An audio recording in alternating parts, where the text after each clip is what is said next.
Hello, ഞാൻ ഇന്നുള്ളത് ഇസ്രായേലിലെ ഒരു സിനഗോഗിലാണ്. ഇവിടെ ബാർ മിറ്റ്സ്വ സെറിമണിക്ക് വന്നതാണ്. എന്താണ് ബാർ മിറ്റ്സ്വ എന്നല്ലേ? പറഞ്ഞുതരാം. ഇവിടെ 13 ഇയേഴ്സ് വരെ പേരൻസ് അവരുടെ കുട്ടികളുടെ ഏതൊരു ആക്ഷൻസിലും റെസ്പോൺസിബിൾ ആണ്. ആഫ്റ്റർ 13 ഇയേഴ്സ് അവർ ഇൻഡിപെൻഡൻ്റ് ആണ്. ആ ഒരു ആഘോഷമാണ് ബാർ മിറ്റ്സ്വ. ഇവിടെ ഏതൊരു ആഘോഷത്തിനും ഫുഡ് വളരെ ഇമ്പോർട്ടൻ്റ് ആയതുകൊണ്ട് ചെല്ലുമ്പോഴേ കാണുന്നത് അതായിരിക്കും. ഇതാണ് മിറ്റ്സ്വ ബോയ്. ഫോട്ടോ സെക്ഷനാണ്. ഇവിടെ എത്തിയപ്പോൾ മുതൽ കുറേ ആൾക്കാർ ഇതുപോലെ ഷോളും പതിച്ച് തലയിൽ ടോർച്ച് പോലൊരു സാധനവും വെച്ച് കയ്യിൽ ഫുള്ള് ഒരു വള്ളിയും ചുറ്റി നടപ്പുണ്ട്. എന്താണ് സംഭവം എന്ന് അവിടെ ഒരാളോട് ചോദിച്ചപ്പോൾ അവര് പറഞ്ഞു, ദൈവത്തിനും മനുഷ്യനും ഇടയിലുള്ള ബന്ധത്തെ സൂചിപ്പിക്കാനാണ് അതെന്ന്. അതിന്റെ പേര് ടെഫ്ലി. കൊട്ടും കുറവയൊക്കെ ആയിട്ടാണ് മിറ്റ്സ്വ ബോയെ സിനഗോഗിലേക്ക് കൊണ്ടുവരുന്നത്. സിനഗോഗ് എന്ന് വെച്ചാൽ ചർച്ചാണ് കേട്ടോ.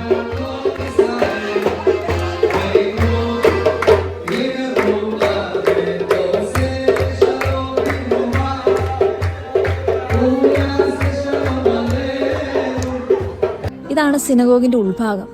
പുരുഷന്മാർ മാത്രമേ പ്രാർത്ഥനയ്ക്കായിട്ട് അതിൻ്റെ ഉള്ളിൽ കയറൂ.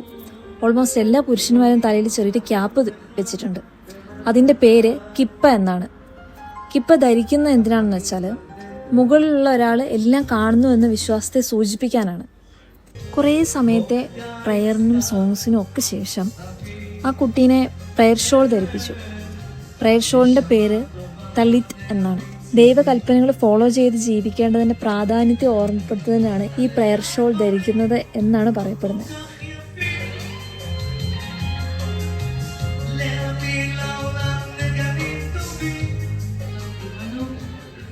പിന്നെ ഞാൻ ആദ്യം പറഞ്ഞ ടെഫ്ലിൻ ധരിപ്പിക്കലായിരുന്നു.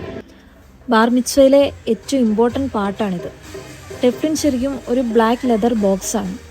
ഇതിൻ്റെ ഉള്ളിൽ ബൈബിളിൻ്റെ പല ഭാഗങ്ങളുള്ള പേപ്പേഴ്സ് ഉണ്ട്. വീക്ക് ഡേയ്സിൽ മോർണിംഗ് പ്രയറിന് ഇത് ധരിക്കണമെന്ന് നിർബന്ധമാണ്. ഇത് അപ്പർ ആമിലും ഹെഡിലും ലെതർ സ്ട്രാപ്പ് വെച്ച് ഫിറ്റ് ചെയ്യുന്നു.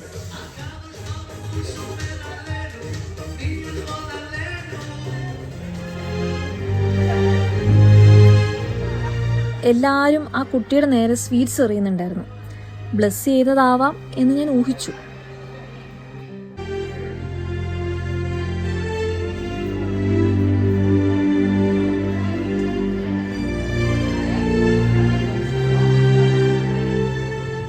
ഇനിയുള്ളത് തോറ റീഡിംഗ് ആണ്.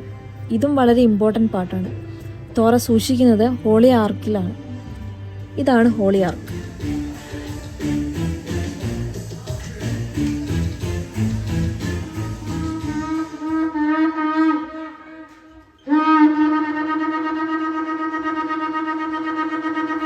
ഇത് തോറ എടുക്കാൻ പോകുന്നതും ഹോളി ആർക്കിൻ്റെ ഫ്രണ്ടിൽ നിന്നുള്ള പ്രയേഴ്സും ബ്ലെസ്സിങ്സും ആണ്.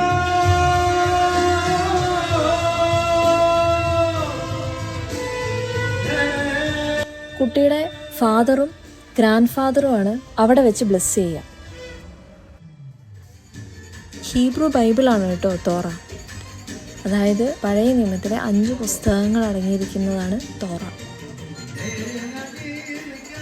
തോറ റീഡിങ് കുറച്ചധികം സമയമുണ്ട് കേട്ടോ.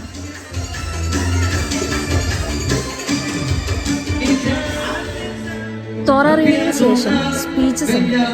മെയിൻലി പേരൻസിൻ്റെയും റബ്ബിയുടെയും സ്പീച്ചാണ് ഉണ്ടാവുക. റബ്ബി എന്നാൽ ആ ബ്ലാക്ക് ഡ്രസ് ഇട്ട ആളാണ്. സ്പീച്ചിൽ മെയിനായി പറയുന്നത് പേരൻസിന് ആ കുട്ടി എത്രത്തോളം ഇമ്പോർട്ടൻ്റ് ആണ്, അവൻ്റെ പോസിറ്റീവ്സ്, ഇതൊക്കെയാണ്. സ്പീച്ച് കഴിയുന്നതോടെ ബാർ മിറ്റ്സ്വ കംപ്ലീറ്റഡ്. ഫുഡ് അടിക്കാൻ ചെന്നപ്പം ആസ് യൂഷ്വൽ കുറേ സാലഡ്, പുഴുങ്ങിയ വെജിറ്റബിൾസ്, ഫിഷസ്, പിന്നെ കുറച്ച് ബ്രെഡും ഫിഷ് കബാബൊക്കെ വെച്ച് ഞാൻ അഡ്ജസ്റ്റ് ചെയ്തു.